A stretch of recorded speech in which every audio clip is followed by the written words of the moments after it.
ॐ श्री परमात्मने नमः।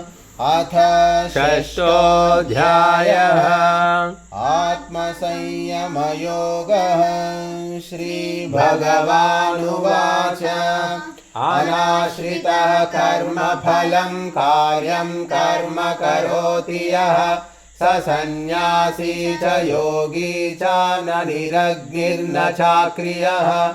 यं सन्न्यासमिति प्राहुः योगं तं विद्धि पाण्डव। न ह्यसन्न्यस्त संकल्पो योगी भवति कश्चन।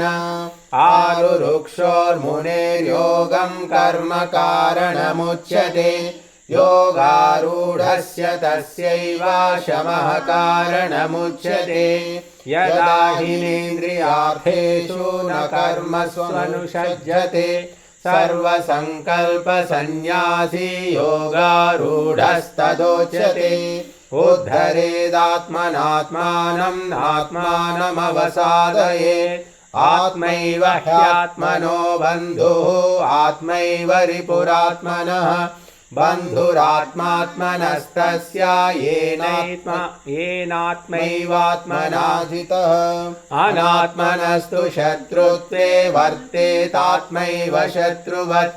जितात्मनः प्रशान्तस्य परमात्मा समाहितः।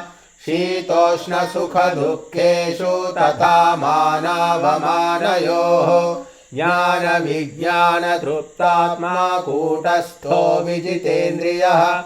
युक्त इत्युच्यते योगी समलोष्टाश्मकाञ्चनः। सुहृन्मित्रार्युदासीना मध्यस्थद्वेषबन्धुषु। साधुष्वपि च पापेषु समबुद्धिर्विशिष्यति। योगी युञ्जीत सततम् आत्मानं रहसि स्थितः। एकाकीयत चित्तात्मा निराशीरपरिग्रहः। शुचौ देशे प्रतिष्ठाप्य स्थिरमासनमात्मनः। नात्युच्छितं नातिनीचं चैलाजिनकुशोत्तरम्। तत्रैकाग्रं मनः कृत्वा यतचित्तेन्द्रियक्रियः। उपविश्यासने युञ्जाद्योगमात्मविशुद्धये।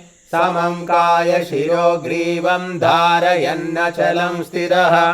सम्प्रेक्ष्य नासिकाग्रं स्वं दिशश्चानवलोकयन्।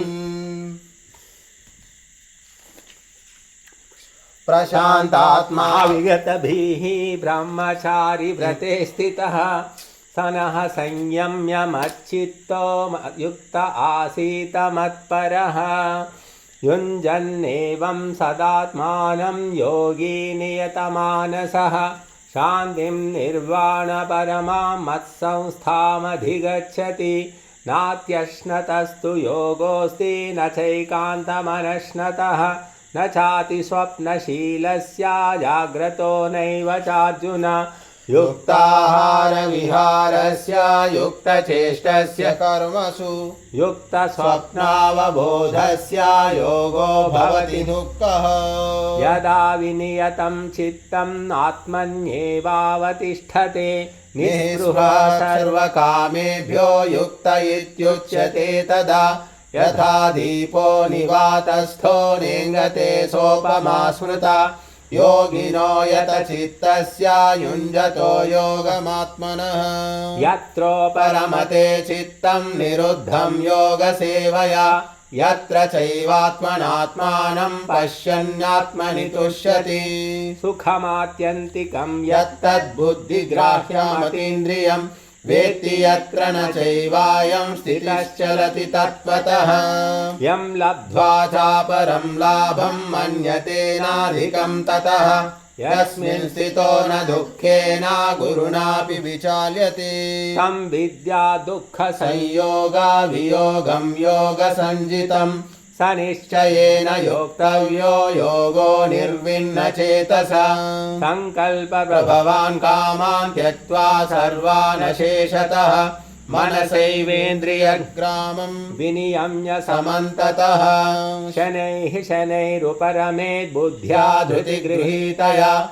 आत्मसंस्थं मनः कृत्वा न किञ्चिदपि चिन्तयेत् यतो यतो निश्चरति मनश्चञ्चलमस्थिरं ततस्ततो नियम्यैतत् आत्मन्येव वशं नयेत् प्रशान्तमनसं ह्येनं योगिनं सुखमुत्तमम् उपैति शान्तरजसं ब्रह्मभूतमकल्मषम् युञ्जन्नेवं एवं सदात्मानं योगी विगतकल्मषः सुखेन ब्रह्म संस्पर्शम् अत्यन्तं सुखमश्नुते सर्वभूतस्तमात्मानं तस्तमात्मानं सर्वभूतानि चात्मनि ईक्षते योगयुक्तात्मा सर्वत्र समदर्शनः यो मां पश्यति सर्वत्र सर्वं च मयि पश्यति तस्याहं न प्रणश्यामि स च मे न प्रणश्यति सर्वभूतस्थितं यो मां भजत्येकत्वमास्थितः सर्वथा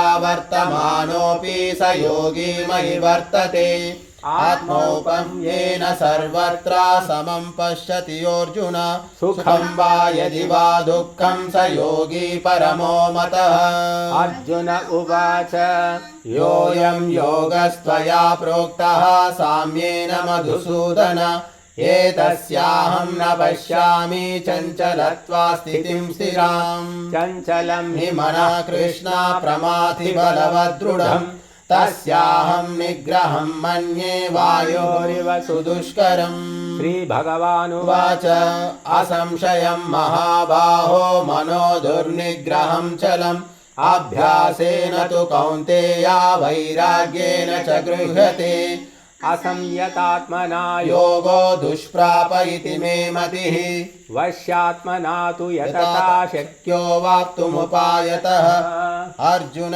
उवाच अयति श्रद्धयोपेतो योगाच्छलितमानसः अप्राप्य योगसंसिद्धिं कां गतिं कृष्ण गच्छति कच्छिन्नो भयविभ्रष्टः छिन्नाभ्रमिव नश्यति अप्रतिष्ठो महाबाहो विमूढो ब्रह्मणः पथि ये तन्मे संशयं कृष्ण चेत्तुमर्हस्य शेषतः त्वदन्यः संशयस्यास्य चेत्ता न ह्युपपद्यते श्रीभगवानुवाच पार्थ नैवेह नामुत्रा विनाशस्तस्य विद्यते न हि कल्याणकृत् कश्चित् दुर्गतिं तात गच्छति प्राप्य पुण्यकृतां लोकानुषित्वा शाश्वती समाः शुचीनां श्रीमतां गेहे योगभ्रष्टोऽभिजायते अथवा योगिनामेनाकुले भवति धीमताम् एतद्धि दुर्लभतरं लोके जन्म यदीदृशं